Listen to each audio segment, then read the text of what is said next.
Welcome to night study. आज हम लोग डीएलएड थर्ड सेमेस्टर के साइंस के 2019, 2020, 2021 और 2022 के यानी लघुत्तरीय प्रश्न को एक ही सीरीज में पढ़ेंगे। पिछली वीडियो में हम लोगों ने 2016, 2017, 2017 फर्स्ट, 2017 सेकेंड और 2018 के क्वेश्चंस को एक ही सीरीज में देखा था। तो चलते हैं आज की सीरीज का फर्स्ट नंबर क्वेश्चन देख लेते हैं। देखिए, फर्स्ट नंबर क्वेश्चन देखने से पहले अगर आप हमारे चैनल पर नए हैं तो प्लीज चैनल को सब्सक्राइब जरूर कर लें और बेल आइकन को भी जरूर प्रेस कर दें, जिससे आने वाली वीडियोस आप तक पहुंच सके। देखिए, क्वेश्चन है प्राकृतिक संपदा क्या है, इसके संरक्षण के उपायों को लिखिए।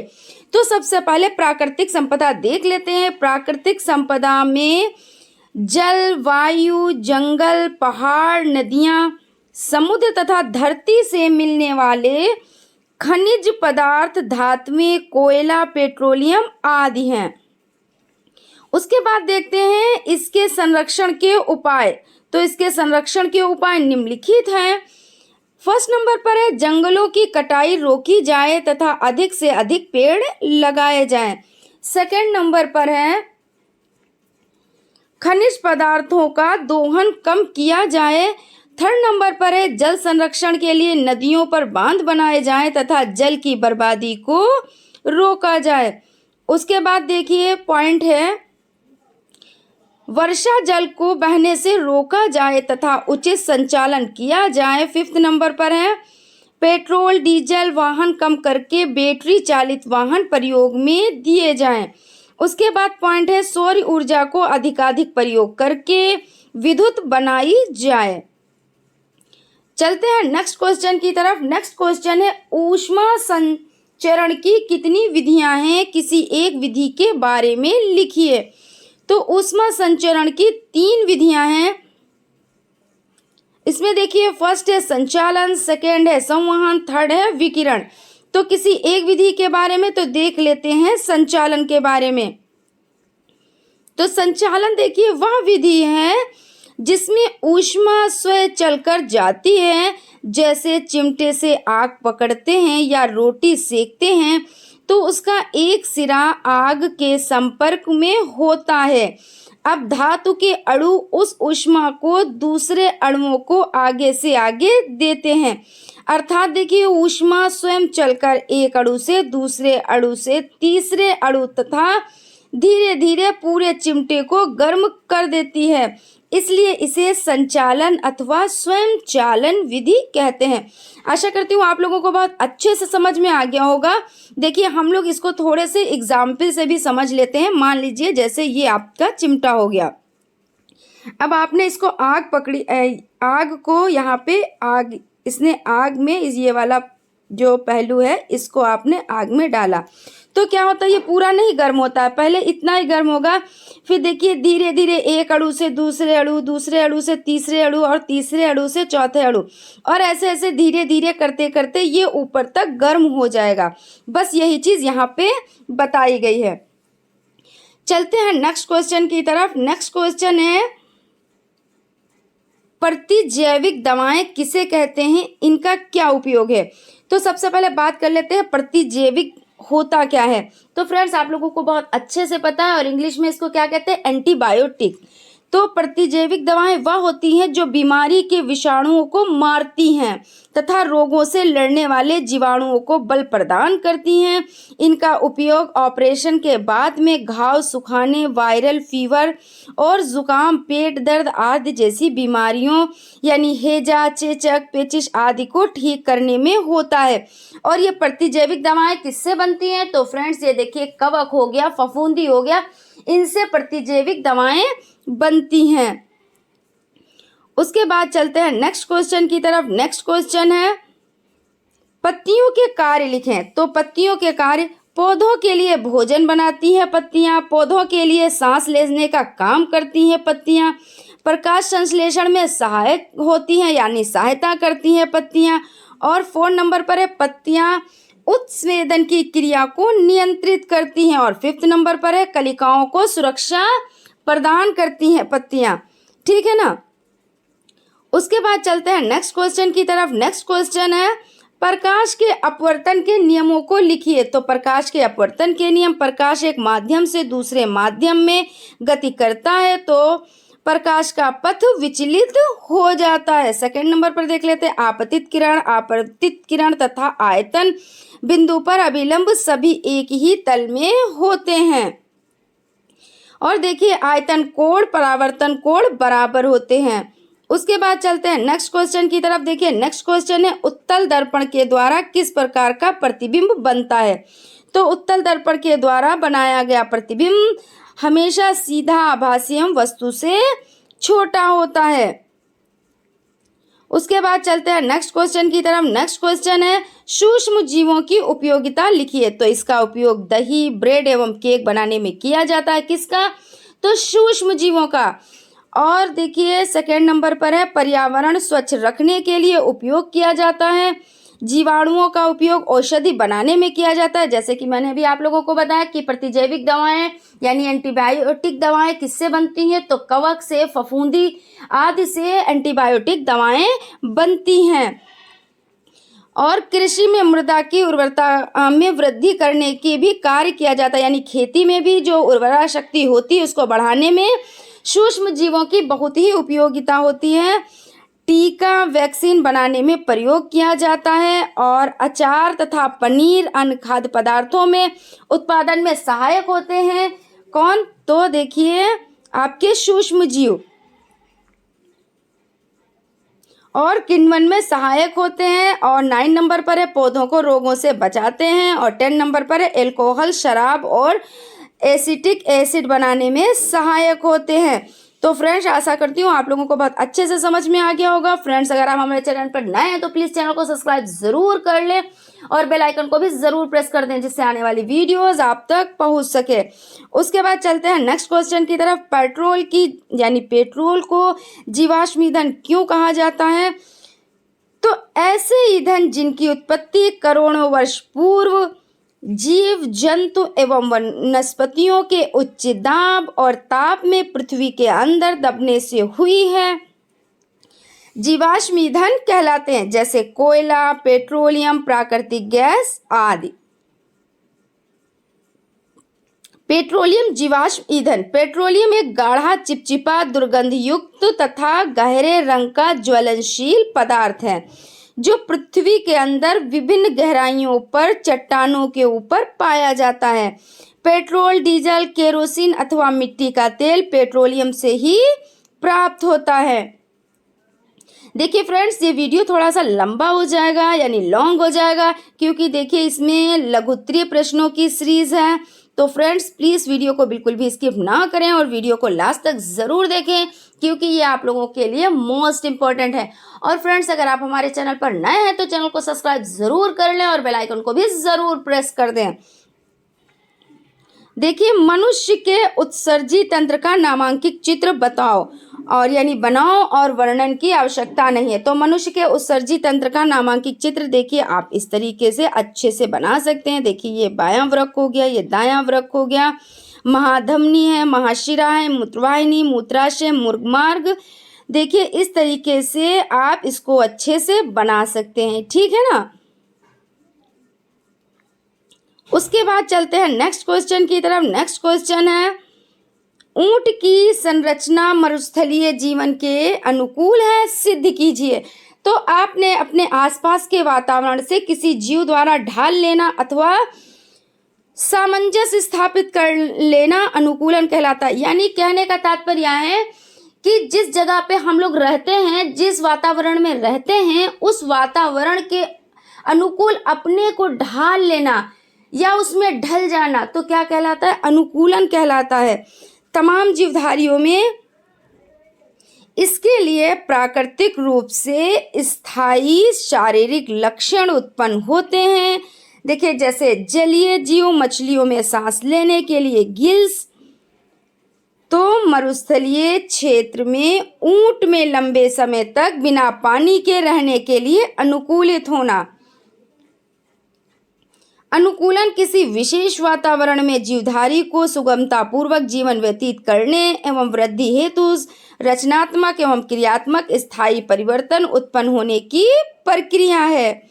उसके बाद चलते हैं नेक्स्ट क्वेश्चन की तरफ। नेक्स्ट क्वेश्चन है अवतल दर्पण द्वारा प्रतिबिंब बनाने के नियम लिखे। तो अवतल दर्पण द्वारा प्रतिबिंब बनाने के नियम, जब वस्तु अनंत पर हो। देखिए इस स्थिति में प्रतिबिंब दर्पण की नाभि पर वास्तविक उल्टा तथा बहुत छोटे आकार का बनेगा, क्योंकि अनंत से आने वाली किरणें मुख्य अक्ष के समांतर आती हैं, जो परावर्तन के पश्चात मुख्य फोकस से होकर जाती हैं। इस प्रकार सभी किरणें फोकस पर मिलती हैं। देखिए आप इस तरीके से चित्र भी बना सकते हैं, बना सकते नहीं, आशा करती हूँ बना ही लेंगे, क्योंकि एग्जाम में जब भी इस तरह के क्वेश्चंस आए तो आप विद चित्र से ही आप क्वेश्चंस को सॉल्व करिएगा। और देखिए जब वस्तु वक्रता केंद्र और अनंत के बीच हो, तो देखिए इस स्थिति में प्रतिबिंब वक्रता केंद्र तथा नाभि के बीच में वास्तविक उल्टा तथा वस्तु से छोटा बनेगा, क्योंकि पी क्यू वस्तु के किसी कोण पर झुके हुए समतलों के बीच में होता है। देखिए इस तरीके से ये आपका चित्र बनेगा। उसके बाद चलते हैं नेक्स्ट क्वेश्चन की तरफ। नेक्स्ट क्वेश्चन है प्राकृतिक संपदा क्या है, इसके संरक्षण के उपाय लिखो। तो प्राकृतिक संपदा, प्राकृतिक संसाधन वे प्राकृतिक पदार्थ हैं जो अपने अपसारित मूल प्राकृतिक रूप से मूल्यवान माने जाते हैं। इस प्राकृतिक संसाधन का मूल इस बात पर निर्भर करता है कि कितना पदार्थ उपलब्ध है और उसकी मांग कितनी है। देखिए उपाय हैं नवीकरणीय संसाधन और अनवीकरणीय संसाधन।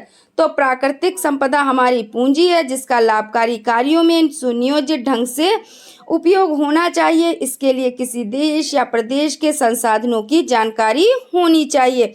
फिर वह ध्यान रखना चाहिए कि विभिन्न संसाधन परास्वलंबी तथा परस्पर प्रभावोत्पादक होते हैं, अतः एक का ह्रास हो तो या नाश हो तो उसका कुप्रभाव पूरे आर्थिक चक्र पर पड़ता है। जो संसाधन या प्राकृतिक संपदा सीमित हैं उसे अंधाधुंध समाप्त करना अदूरदर्शिता है। सीमित परिमाण वाली संपदा कोयला, पेट्रोलियम है। देखिए मृदा संरक्षण, वनस्पति संरक्षण, जीव जंतु का संरक्षण, जल संरक्षण और वायु संरक्षण। उसके बाद चलते हैं नेक्स्ट क्वेश्चन की तरफ। देखिए विज्ञान और प्रौद्योगिकी के विकास से होने वाली हानियों को संक्षेप में बताएं। तो विज्ञान और प्रौद्योगिकी से हानियां, विज्ञान और प्रौद्योगिकी से जहां एक और लाभ है वहीं दूसरी ओर हानि भी है। विज्ञान और प्रौद्योगिकी से हानियां इस प्रकार हैं। देखिए आप लोगों को बहुत अच्छे से पता है कि विज्ञान और प्रौद्योगिकी से हमें बहुत ही लाभ हुए हैं, क्योंकि जो हमारे चारों तरफ है वो विज्ञान की ही देन है। लेकिन यही कहते नहीं, अगर किसी चीज़ से फ़ायदा होता है तो उस चीज़ से नुकसान भी होता है, क्योंकि हर चीज़ के दो पहलू होते हैं। तो अगर इसमें फ़ायदा है तो नुकसान भी है, तो हम लोग नुकसान यानी हानियाँ देख लेते हैं। देखिए कीटनाशक दवाओं के प्रयोग से मृदा प्रदूषण का होना, स्वचालित वाहनों के प्रयोग से वायु प्रदूषण तथा ध्वनि प्रदूषण का होना, स्वचालित मशीनों के प्रयोग से कारखानों व मजदूरों की आवश्यकता कम पड़ती है, जिसके कारण बेरोजगारी की संख्या में वृद्धि है। और देखिए जंगलों की अंधाधुंध कटाई से वातावरण के ताप में परिवर्तन हो रहा है, जिससे वातावरण प्रदूषित होता जा रहा है। नेक्स्ट पॉइंट है जलवायु परिवर्तन होने से अनेक प्रजातियों की संख्या में भी वृद्धि होती। ये सभी विज्ञान और प्रौद्योगिकी का ही दुष्परिणाम है। उसके बाद चलते हैं नेक्स्ट क्वेश्चन की तरफ। नेक्स्ट क्वेश्चन है यकृत के कार्य लिखें। तो यकृत के कार्य निम्नलिखित हैं। देखिए यकृत की कोशिकाएं पित्त का स्त्रावण करती हैं, जो पाचन में सहायता करता है। सेकंड नंबर पर है यकृत अंतरीय नाल एवं सामान्य परिवहन के मध्य सेतु का कार्य करता है। नेक्स्ट है वसा का संचय करता है। फोर्थ है यकृत अमोनिया को यूरिया में बदलता है। 5 है विषैले पदार्थों को यकृत कोशिकाएं निष्क्रिय बनाकर शरीर की रक्षा करती हैं। और 6 है लाल रुधिर कणिकाएं एवं प्रोटीन का निर्माण यकृत में होता है। उसके बाद चलते हैं नेक्स्ट क्वेश्चन की तरफ। देखिए नेक्स्ट क्वेश्चन है मनुष्य के उत्सर्जन तंत्र का नामांकित चित्र बनाकर कार्य बताएं।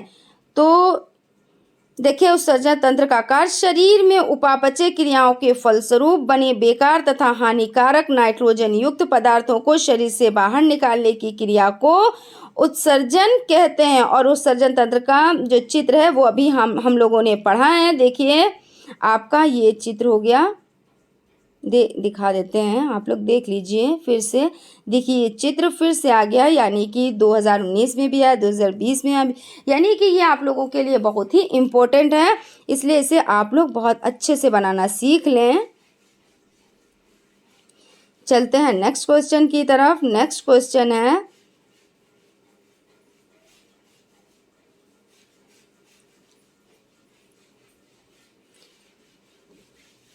प्राकृतिक संपदा का अव्यय मानव जाति के उत्तरजीविता के लिए खतरनाक है, कारण सहित स्पष्ट कीजिए। तो प्राकृतिक संपदा जिस वस्तु का उपयोग हम अपने लाभ के लिए कर सकते हैं उसे संपदा कहते हैं। जो संपदा प्राकृतिक रूप से उपलब्ध है उसे प्राकृतिक संपदा कहते हैं। जैसे उदाहरण में देख लेते हैं, जलवायु, मिट्टी, पौधे आदि, ये हमारी क्या हो गई, ये हमारी प्राकृतिक संपदा हो गई। प्राकृतिक संपदा का अव्यय मानव जाति के उत्तरजीविता के लिए खतरनाक है, तो ये भी हम लोग देख लेते हैं। प्राकृतिक संपदा हमारी पूंजी है जिसका लाभकारी कार्यों में सुनियोजित ढंग से उपयोग होना चाहिए। इसके लिए हमें किसी देश या प्रदेश के संसाधनों की जानकारी होनी चाहिए। फिर यह ध्यान रखना चाहिए कि विभिन्न संसाधन परस्परावलंबी तथा परस्पर प्रभावपादक होते हैं, अतः एक का ह्रास हो या नाश हो तो उसका कुप्रभाव पूरे यानी आर्थिक चक्र पर पड़ता है। जो संसाधन या प्राकृतिक संपदा जीवित है उसे अंधाधुंध समाप्त करना अदूरदर्शिता है। सीमित परिमाप वाली संपदा जैसे कोयला, पेट्रोलियम, अगर आप इन्हें क्या करेंगे, अनलिमिटेड यूज़ करेंगे तो ये ख़त्म हो जाएंगी, ठीक है ना। तो इसे आप लोग बहुत अच्छे से समझ लीजिए कि प्राकृतिक संपदा क्या है और इसके अपव्यय से मानव जाति पर क्या यानी क्या खतरनाक प्रभाव पड़ता है। उसके बाद चलते हैं नेक्स्ट क्वेश्चन की तरफ। नेक्स्ट क्वेश्चन है, संतृप्त तथा असंतृप्त हाइड्रोकार्बन में अंतर बनाएं यानी अंतर बताइए। मीथेन CH4 को मार्श गैस क्यों कहते हैं? तो संतृप्त हाइड्रोकार्बन वे हाइड्रोकार्बन यौगिक जिनमें कार्बन के मध्य एकल बंध होता है, अर्थात कार्बन की चारों संयोजकताएं एकल बंध द्वारा संतृप्त रहती हैं, संतृप्त हाइड्रोकार्बन कहलाते हैं। जैसे methane CH4, ethane C2H6, propane C2H3। देखिए इस तरीके से एकल बंध, ठीक है ना। CH4 यानी मीथेन, C2H6 एकल बंध द्वारा ये हैं आपके। और असंतृप्त हाइड्रोकार्बन ऐसे हाइड्रोकार्बन जिनमें कार्बन परमाणु के मध्य कम से कम एक द्विबंध या त्रिबंध उपस्थित हो, असंतृप्त हाइड्रोकार्बन कहलाते हैं। जैसे एथिलीन C2H4। और देखिए ये देखिए आपके द्विबंध या त्रिबंध द्वारा, तो एसिटिलीन हो गया आपका और एथिलीन हो गया। आप लोग इसको अच्छे से याद रखिएगा कि एकल बंध देखिए एथेन मेथेन हो गया और द्विबंध एथिलीन और एसिटिलीन। नेक्स्ट क्वेश्चन की तरफ चलते हैं। नेक्स्ट क्वेश्चन है, बच्चों में होने वाले डायबिटीज़ को क्या कहते हैं, इसके क्या लक्षण है? तो बच्चों में होने वाले डायबिटीज़, टाइप 1 डायबिटीज़ मेलिटस यानी देखिए मेलिटस है, आप लोग याद रखिएगा, ज़्यादातर बच्चों में देखा जाता है और यह तब होता है जब अग्नाशय उचित इंसुलिन का उत्पादन नहीं कर पाता है। सांख्यिकी अध्ययनों के अनुसार भारत में लगभग 97,000 बच्चों को टाइप 1 मधुमेह यानी शुगर है, जो प्रति 1 लाख जनसंख्या पर 30 की व्यापकता दर है। और इसके लक्षण क्या है देख लेते हैं। देखिए इसके लक्षण है, बार बार पेशाब आना टाइप 1 डायबिटीज़ का सबसे प्रमुख लक्षण है। और सेकेंड नंबर पर है अधिक प्यास लगना। थर्ड नंबर पर है थकान ज़्यादा यानी ज़्यादा थकान होना। 4 नंबर पर है बिस्तर गीला करना। ये डायबिटीज़ के लक्षण हैं। और देखिए ये किस कारण से होता है, तो देखिए मेलिटस, ज़्यादातर टाइप 1 जो डायबिटीज़ है वो मेलिटस बच्चों में देखा जाता है, ठीक है ना। उसके बाद चलते हैं नेक्स्ट क्वेश्चन की तरफ। अजैव या भौतिक पर्यावरण के घटक उदाहरण सही समझाएं।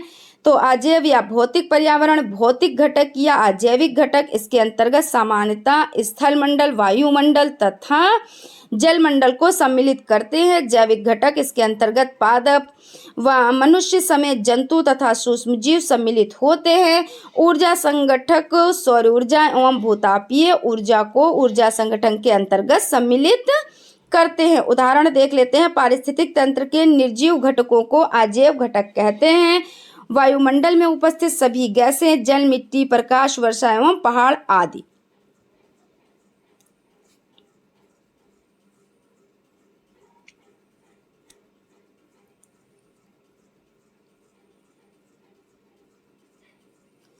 देख लेते हैं। नेक्स्ट क्वेश्चन है, वास्तविक प्रतिबिंब एवं आभासी प्रतिबिंब अंतर बताएं।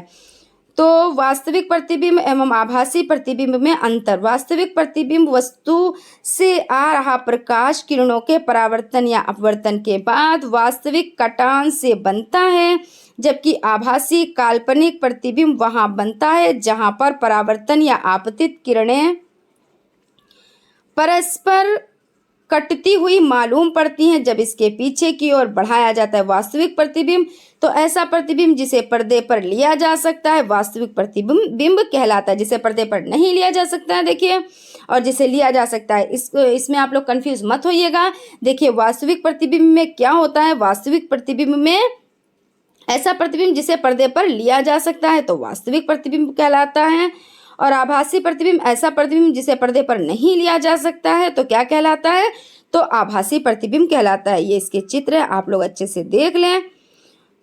उसके बाद चलते हैं नेक्स्ट क्वेश्चन की तरफ। देखिए, बिना स्पर्श किए समतल, अवतल तथा उत्तल दर्पण को कैसे पहचानेंगे। तो समतल दर्पण की अगर बात की जाए तो समतल दर्पण का प्रतिबिंब वस्तु की स्वयं की लंबाई के बराबर होता है।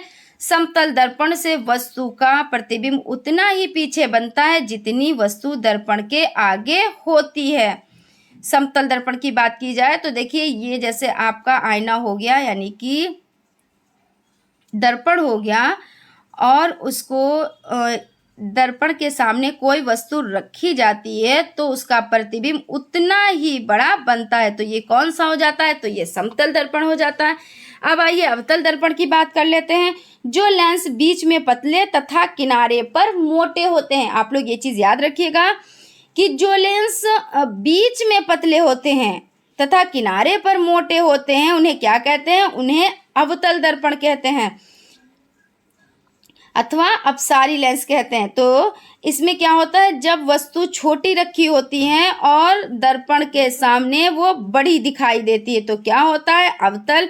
और हमने आप लोगों को बहुत अच्छे से समझाया था कि अवतल मतलब 4 अक्षरों का वर्ड हो गया और उत्तल मतलब थोड़ा सा छोटा हो जाता है वर्ड। तो आप लोग इस तरीके से, इस ट्रिक से आप लोग याद रख सकते हैं कि छोटी वस्तु रखो और बड़ी दिखाई दे मतलब वो अवतल बन गया, और बड़ी वस्तु रखो और छोटी वस्तु दिखाई दे तो वो उत्तल बन गया।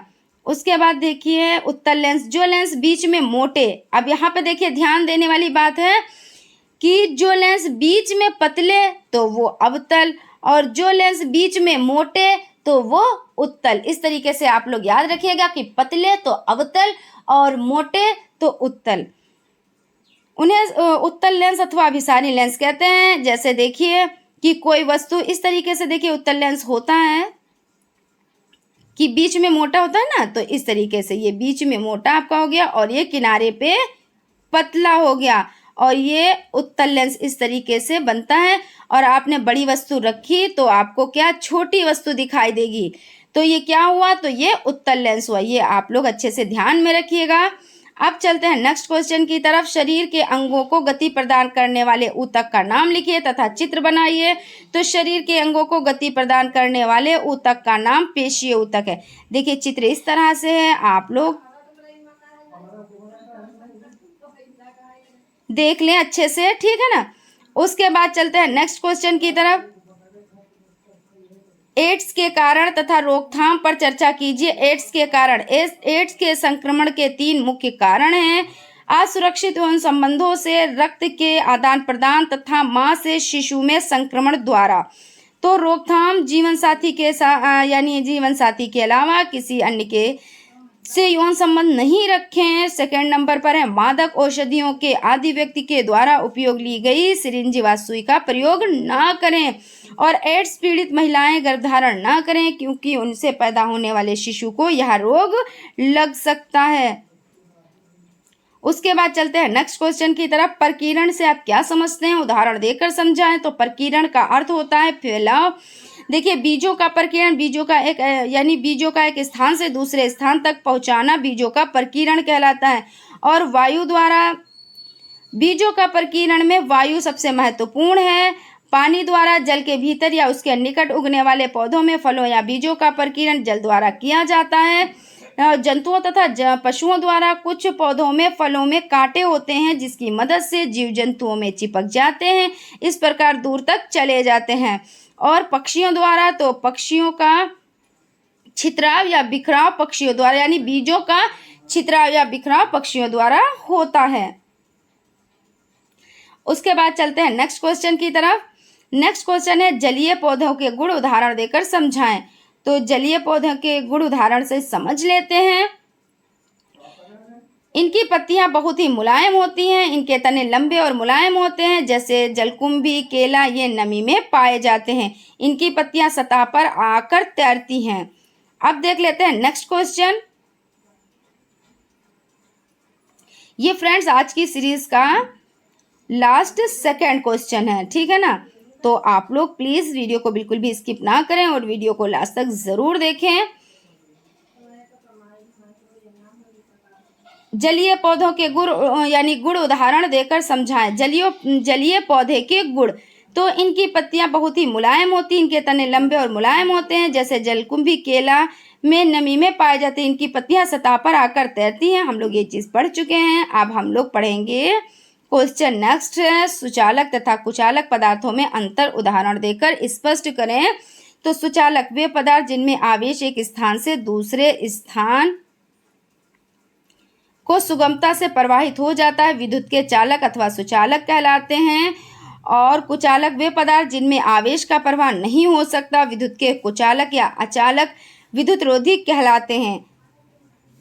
अब देखिए सुचालक चालक में आवेश का प्रवाह उनमें उपस्थित मुक्त इलेक्ट्रॉनों की संख्या बहुत अधिक होती है, सुचालक कहलाते हैं। ऐसे पदार्थ जिसमें आवेशों का संचरण या प्रवाह नहीं होता है वे कुचालक कहलाते हैं। उसके बाद आज की सीरीज का नेक्स्ट क्वेश्चन यानी कि लास्ट क्वेश्चन देख लेते हैं। सो फ्रेंड्स अगर आप हमारे चैनल पर नए हैं तो चैनल को सब्सक्राइब जरूर कर दें और बेल आइकन को भी जरूर प्रेस कर दें जिससे आने वाली वीडियोस आप तक पहुंच सके। तो देखिए चंद्र ग्रहण को चित्र की सहायता से समझाएं। तो आप लोग बहुत अच्छे से जानते हैं, फिर भी मैं आप लोगों को समझा देती हूँ। देखिए सूर्य अपनी जगह पर ही रहता है। उसके बाद देखिए जब चंद्र ग्रहण होता है तो उसमें चंद्रमा यानी सूर्य और चंद्रमा के बीच में पृथ्वी आ जाती है। ये चीज आप लोग याद रखिएगा। तो इस तरीके से क्या होता है, तो इस तरीके से चंद्र ग्रहण होता है। पूर्णिमा के दिन जब सूर्य और चंद्रमा के बीच पृथ्वी आ जाती है तो उसकी छाया चंद्रमा पर पड़ती है। इससे चंद्रमा का छाया वाला भाग अंधकारमय हो जाता है और इसी में जब हम धरती से चांद को देखते हैं तो वह भाग हमें काला दिखाई पड़ता है। इसी वजह से इसे चंद्र ग्रहण कहा जाता है। तो फ्रेंड्स आज यहीं तक। हमारे चैनल को प्लीज लाइक करें, सब्सक्राइब करें और बेल आइकन को भी जरूर दबा दें जिससे आने वाली वीडियोस आप तक पहुंच सके। Thank you.